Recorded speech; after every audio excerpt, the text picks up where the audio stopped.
Hello and welcome to my blog post, video, YouTube channel, whatever it's going to be. And thank you for spending your time thinking, looking at my material.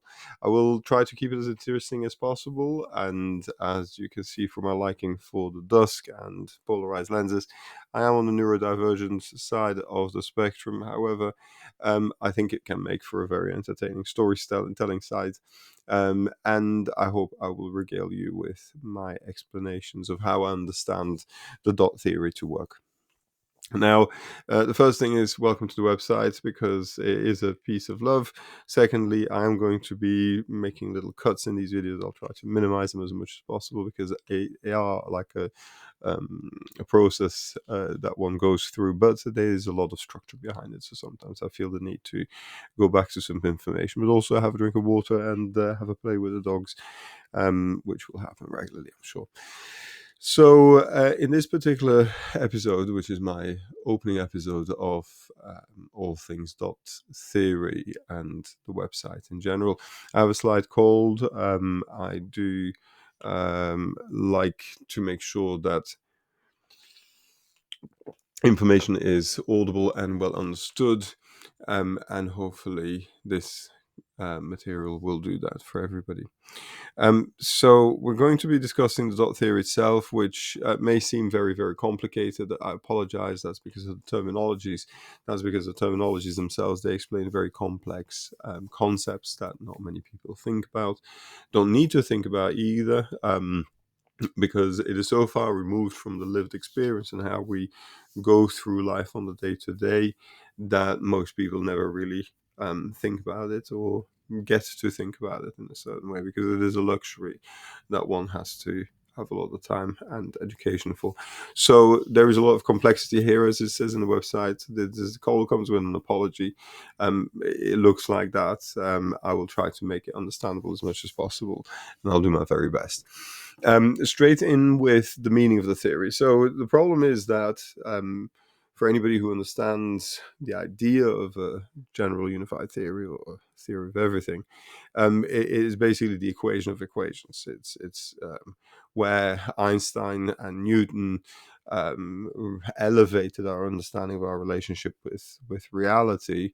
This is then taking it up just a natural next progression upwards, one where that we have an understanding where we can understand our own lived experience. And what this does is essentially looking at the data that describes the personal lived experience to then say, this means that if you behave in this way, this good thing will happen. And that's a very strange thought to have in mathematics and logic and computation, to say that something good might happen from doing something. But there's another way of looking at it, and is that what we call good is a positive evolution.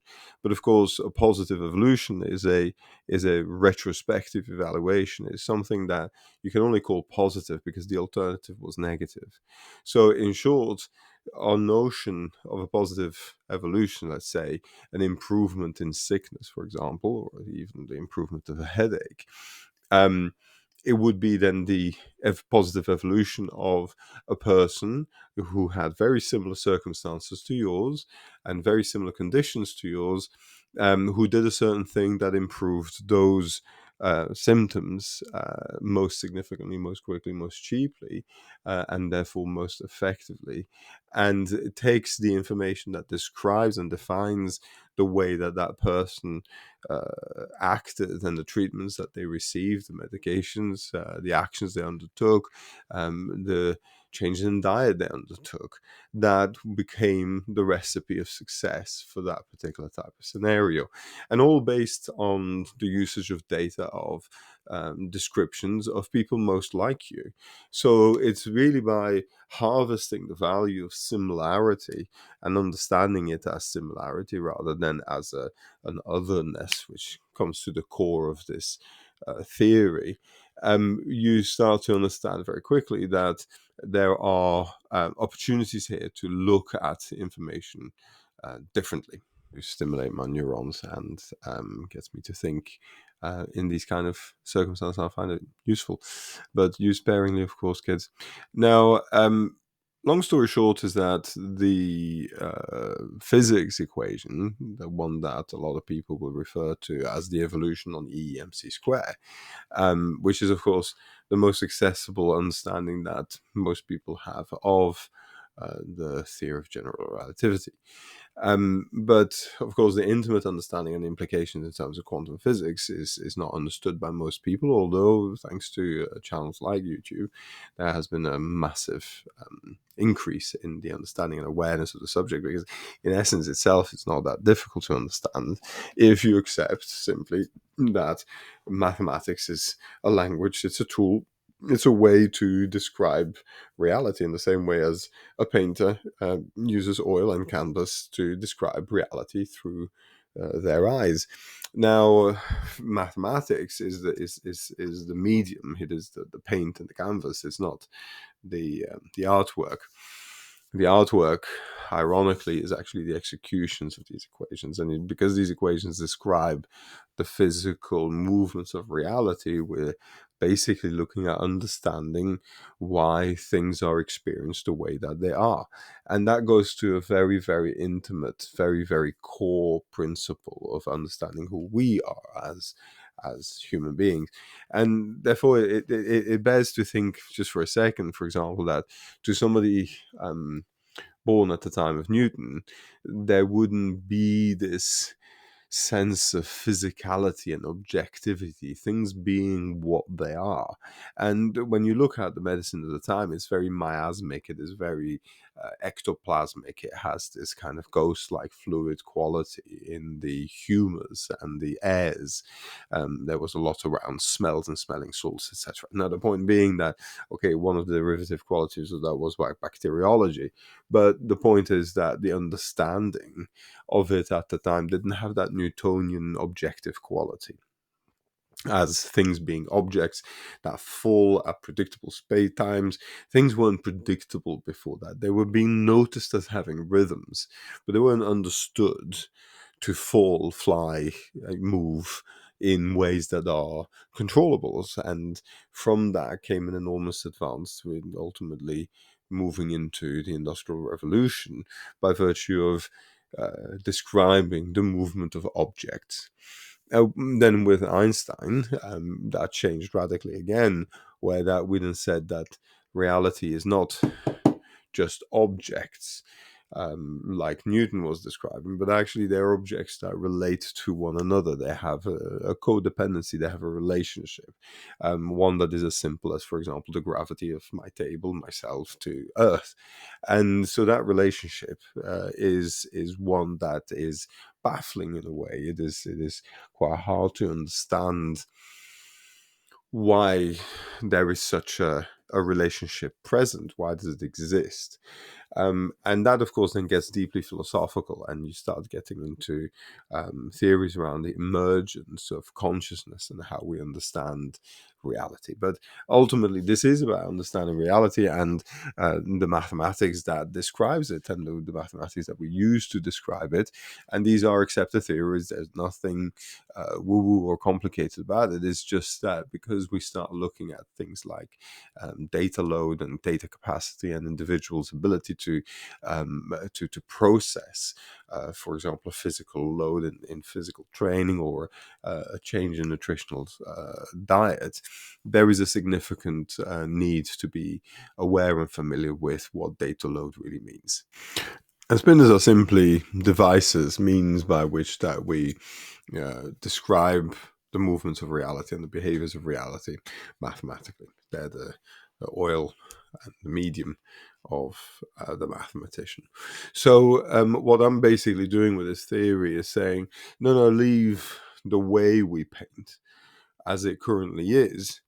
There's nothing wrong with the brushes and the strokes and the way that we use the equations, that we use the material that's come from the theory of general relativity.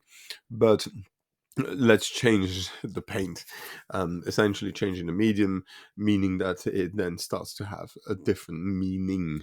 And when you talk about data and computational data, what that means in practical terms is that you are enriching that you're adding a layer of metadata and that you're adding meaning to what the movement of the pattern, of the behavior of the pattern has. So, for example, what that means in practical terms is that people with certain genetic predispositions, for example, from certain age groups, within certain weight categories, with certain dietary habits, are more likely to develop type 2 diabetes or cardiovascular disease, especially if it's associated to certain medications, treatments, blah, blah, blah. And as such, it allows us to give a roadmap, a very specific roadmap to the how and the wherefore of treatment. And what we have there is an informed method to predict the best course of action. Just picking up my dog. So this is my dog Rosie. She's often a companion to me whilst I do my work. So with a revised modeling of the spinner, given a different meaning in its set theoretical definition, we now have a renovated device that is able to bring in new data sources and can give additional meaning, which then gives a depth and a predictability.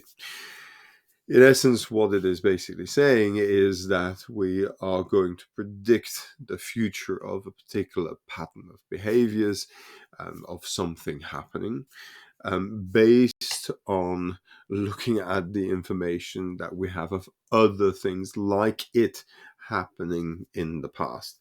So that's where the process of entanglement essentially happens. We are entangling the past and the present in order to predict a outcome and optimize an outcome in the future.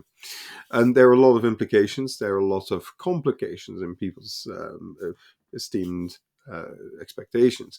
And there's a huge amount of discussion to be had around safety implications. How does it work? Where does the data go to? What does it mean? How does it process that? And interestingly, and we will go into that in specific podcast, possibly even the next one, it doesn't come into it. There is no additional issue because the mathematics of it simply cannot be used in order to elicit a problematic outcome. And there are very specific reasons for that are not all that complicated. You just need to follow the logics, which I'm not going to do right now, but in its specific episodes, you'll understand. Now, for the purpose of this particular video, I try to make sure that I keep my videos to about 15 minutes each. Somehow I feel that it puts me under pressure to deliver something worthwhile listening to. I hope this was worthwhile listening to you, for you as well. And above all, thank you very much for coming to the website and even listening to this first episode. I hope it was semi-decent. I'm not a professional at this. I'm using some very basic equipment because ultimately I think that it's about the content, and that is really what I'm trying to make this about. And it is up to the participation of the author, of the audience, for it to have meaning. And there is, like I say into the website, there is something extremely charming and cultural and matrixy about this whole thing as a project and as a scientific exercise, and it is beautiful. I'm trying to give it the least invasive aesthetic that I can, because I think that the words are doing the talking themselves. Some of it is complicated. In terms of the choice of words, that's not to show off, I promise. I'm deeply trying to get my wife to finally appreciate what a spinner is. She understands the universe and everything in between your ears, but she cannot get the meaning of the spinner. But I'll get to it, hopefully, with your collaboration, with your support. Please also support wherever you can, both intellectually and financially. A lot of investment, a lot of time, a lot of work has gone into coming up with these concepts, ideas, and the sacrifices, both personal and familial, were extremely significant. And I really appreciate all the support I've already had from IBM, Redware, and SCC. There's been some incredible support for us now, and I can't be any more grateful than that. So thank you. Peace out. Love to everybody.